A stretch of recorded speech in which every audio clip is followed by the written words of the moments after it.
ఆడపిల్ల ఏ ఆడపిల్ల అయినా పూనమే కాదు, హైదరాబాద్ కాదు, ఏ గ్రామాలల్లో కూడా అమ్మాయి ఒకళ్ళ ఇష్టం లేకుంటే పూల పళ్ళు పెట్టినప్పుడే తల్లిదండ్రికి ఆ అమ్మాయి చెప్పాలి, నాయన నాకు ఇష్టం లేదు అబ్బాయి, నేను చేసుకోను, ఎన్ని కోట్లు ఉంటుంది, నేను ఇష్టపడ్డాయనే చేసుకుంటాను అమ్మాయి చెప్తే బాగుండేది. అలా కాకుండా పూల పళ్ళు అన్నీ పెట్టినాక తీసిపోయి ఆడికో సరదాగా పోదామని పూల పళ్ళు అంతా అయిపోయినాక తీసుకుపోయి అలా నువ్వుకి చంపటం అది కరెక్ట్ కాదు కదా, అది ఎవరైనా మెచ్చరు కదా. సో ఈ దాంట్లో వాళ్ళ పేరెంట్స్కి ఆల్రెడీ తెలుసు అమ్మాయికి బాయ్ ఫ్రెండ్ ఉన్నట్టు, ఇష్టం లేకపోయినా కూడా పెళ్లి చేసుకోవాలని చెప్పి ఫోర్స్ చేసిరని చెప్పి చెప్తున్నారు. తెలుసు కావచ్చు, తెలిసి మరి తల్లిదండ్రి కూడా తెలిసి కూడా అమ్మాయిని అలా చేస్తే ఇప్పుడు ప్రాణాలు తీసుకుంది ఎవరు? అబ్బాయినే కదా చంపేసింది. ఆ తల్లిదండ్రి బాగానే ఉంది, ఆయనకు బిడ్డ ఉన్నది, ఒక ప్రాణాన్ని తీసింది అవతల ప్రాణమే కదా. ఆ తల్లిదండ్రి కూడా ఎవ్వరే కానీ ఇక్కడ తల్లిదండ్రి పిల్లలు అమ్మ నీకు ఏదన్నా ఉన్నదా అని అడిగి పెళ్లి చేయాలి, పూల పనులు పెట్టుకోవాలి, పెళ్ళి ఏదైనా బిడ్డను ముదగాల కౌన్సిలింగ్ ఇవ్వాలి. అమ్మ మరి ఏదన్నా ఉందా మేము మాట్లాడతాను ఇతనితో అని చెప్పాలి. కానీ బలవంతంగా పూల పనులు పెట్టి బలవంతంగా అమ్మాయికి పెళ్లి చేసి అవతల వాళ్ళని చంపకుండా కాపాడాలి. ఏం చెప్తారు ఇట్లా బలవంతంగా పెళ్లి చేసే పేరెంట్స్కి ఏం చెప్తారు? ఏం చెప్తా అంటే ప్రతి ఒక్కళ్ళు బిడ్డలు కన్నా తల్లిదండ్రులే కానీ ఎవరే కానీ ఏ దేశమే కానీ వాళ్ళ బిడ్డల ఇష్టాలు అన్నీ కనుక్కోవాలి. ఎవరే కానీ అమ్మ నీకు ఇక్కడ చదువుకుంటుంది కదా, మరి ఎవరితోటన్నా మీకు వాళ్ళని ప్రేమించినవా చెప్పు, లేకపోతే బయట పిల్లగానే నేను చూడనని ముదుగాలే మాట్లాడుకోవాలి. అమ్మాయి కూడా నేను ఎవరిని ప్రేమించలేని మీరు ఇష్టం వచ్చిన సంబంధం చూస్తేనే నేను పెళ్లి చేసుకుంటానని అమ్మాయి కూడా చెప్పాలి. ఎందుకంటే తల్లిదండ్రులు కూడా కౌన్సిలింగ్ ఇవ్వాలి, అడగాలి. కానీ ఏది తెలకుండా పిల్లల్ని బెదిరించి అవతలలో కానీ బెదిరించి పెళ్లి చేస్తే ఇలాంటి సంఘటనలు జరుగుతున్నాయి మన దేశాన. అలా జరగకుండా ప్రతి తల్లిదండ్రిని కోరుకునేది అదే, పిల్లల్ని ముదగాలి. ఎందుకంటే ఎవరన్నా ప్రేమించినవా అయితే అమ్మాయి ప్రేమించినోడికి ఇల్లు లేదు వాకిల్ లేదు అని ఏదో వెనక ఉండి ఈ అబ్బాయికి కోట్ల ఆశ ఉంది బిడ్డ అని బలవంతంగా పూల పనులు పెడితే ఇలాంటి ప్రాణాలు పోతున్నాయి కదా. అలా కావద్దు. ఏ తల్లిదండ్రులు అయినా పిల్లలని ముదగాల పిల్లల ఆలోచనలు కనుక్కొని పెళ్లి చేస్తే బాగుంటుంది. అంటే ఇప్పుడు పైసలు లేవు అని చంపేశారంటే వేరేది, అవును. సరే ప్రేమ లేదు చంపేశారు వేరే వాళ్ళని చూసుకున్నా వేరు, అవును. ఇక్కడ అన్ని చేశాడు ఆ అబ్బాయి. 17 కోట్లు పెట్టి వాళ్ళ పెళ్లికి ఒక ప్యాలెస్ కూడా బుక్ చేశారు, 17 కోట్లు. మరి ఆ అమ్మాయికి ఏం అవసరం వచ్చిందంటే 17 కోట్లు కాదు 20 కోట్లు అయినా అది బంగారం లెక్క కానొస్తుంది అవతల, ఇది ఎండి లెక్క ఏదో రాగి గట్ట కానొస్తుంది.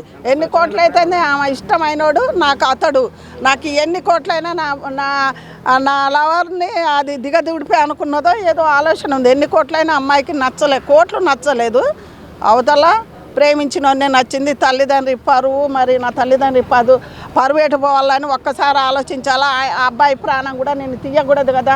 ఆ తల్లిదండ్రి కూడా ఎంతో కడుపు కోత కదా, అది కరెక్ట్ కాదు. అది ఎవరు పోలీసు వాళ్ళు పైన వాళ్ళు కింద వాళ్ళు ఇలాంటి హత్యలు జరగకుండా ఆపాలంటే ఏం చేయాలా?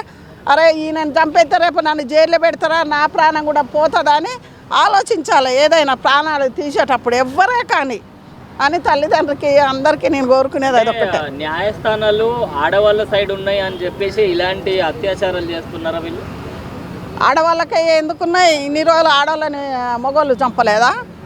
ముసలోళ్ళ కాంచి కూడా ఏజ్ బారాలు కూడా ఏరే సంబంధాలు పెట్టుకొని అరే నా పిల్లాన్ని చంపితే గింత రేట్ ఇస్తారా, నా పిల్లాన్ని చంపుతారా అని డబ్బులు పెట్టి చంపించిన వాళ్ళు కూడా ఉన్నారు. కాకపోతే అవి తగ్గిపోయినాయి. ఈ ఆడవాళ్ళు కూడా ఆడదంటే ఒక కాళీమాత అనుకోరు, ఇంకా ఏమన్నా అనుకోరు, ఇక వాళ్ళు ఉండి ఏమో తిరగబడి చంపేస్తాను. కానీ అది కరెక్ట్ కాదు. నువ్వు ఇష్టం లేకుంటే వదిలేయాలి. ఎందుకంటే చంపుకుంటూ పోతే ఇక మన దేశం మన దేశం ఉంటుందా? ఇక కన్న తల్లిదండ్రులు ఇలాగ చూసి ఒకళ్ళని చూసి ఒకళ్ళే అలా కావద్దు. ఇష్టం ఉంటేనే తల్లిదండ్రులకి చెప్పాలి, పెళ్లిళ్ళు చేసుకోవాలి. కానీ ఒక ప్రాణాలు దిద్దానికి మనం ఎవరు వాడు ఇంత చదువుకొని కోట్లు ఆస్తుంది ఎవడు తినాలి? కానీ ఈమెను ఏం చేయాలంటే ఎమ్మటే పోలీసు వాళ్ళు తగిన శిక్ష వేయాలి, ఎమ్మటే పానానికి పానం. ఆ గోయిలో కూడా వాళ్ళ తల్లిదండ్రులు ఎవరో పోయాలో నూకేయాలో చంపేయాలి. 4 రోజులు జైల్లో ఉంటారు, బయటకు వస్తారు. అట్లనే ఆడవాళ్ళకే న్యాయం అని ఎవరన్నారు?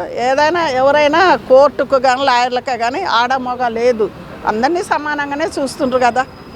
అంటే ఇప్పుడు ఆమె అబ్బాయిని అలా చంపేసిన తర్వాత ఇంటికి వెళ్ళి ఇన్స్టాగ్రామ్లో స్టోరీ ఏంటంటే నువ్వు నా బర్త్డే రోజు నువ్వు ఇలా చనిపోవడం నాకు నచ్చలేదు, నాకు డైజెస్ట్ అయ్యలేదు అని చెప్పి ఒక స్టోరీ పెట్టింది. అది ఎందుకు పెట్టిందంటే అనుమానం రాకుండా పెట్టింది. మళ్ళీ నేను ఏడ దొరికిపోతానని అనుమానం రాకుండా పెట్టింది. అలా చేయకూడదు ఏ ఆడపిల్లకైనా, ఎవరిదైనా ఆడదైందనే ప్రాణమే, మొగుడైనా ప్రాణమే. నీకు అమ్మయ్య కన్నదే, ఆయనకు అమ్మయ్య కన్నదే. ఇష్టం లేకుండా చేసుకోవద్దు.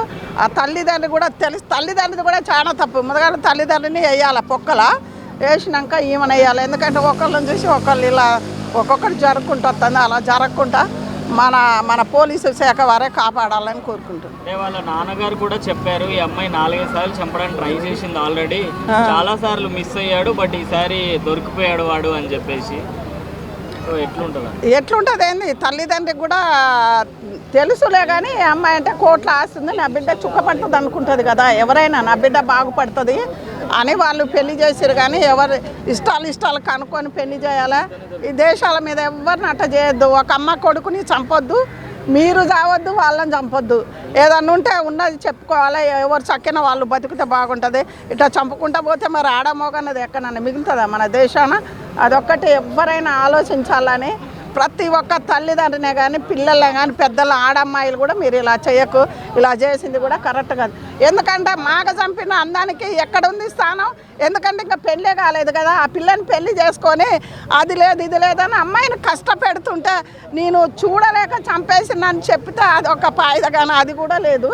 కాకపోతే ఆమె వేరేటోడు ఇష్టపడ్డారు కాబట్టి ఎంత మంచోడైనా అమ్మాయి కళ్ళకు నచ్చలే.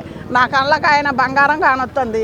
నాకు ఆ అమ్మాయిది స్వచ్ఛమైన ప్రేమ. వాడు కూడా ఇది 4 రోజులు ఉంచుకున్నాక వీడిని ఎట్లా చంపడం ఆమెను కూడా ఎట్లా చంపొచ్చు. ఎందుకంటే పైన ఉన్నాడు, భగవంతుడు ఉంటాడు కదా ఒక పానం తీసినప్పుడు. అవన్నీ ఇప్పుడు దేవుడు ఎక్కడున్నాను అనుకుంటారులే. కానీ కొంతమంది ఏదో ఒక రకంగా ఆ శిక్ష అన్నది దేవుడు వేస్తాడు. మన కాంచి తప్పించుకుంటే పైన తప్పించుకోవాలి ఎవ్వరే కానీ.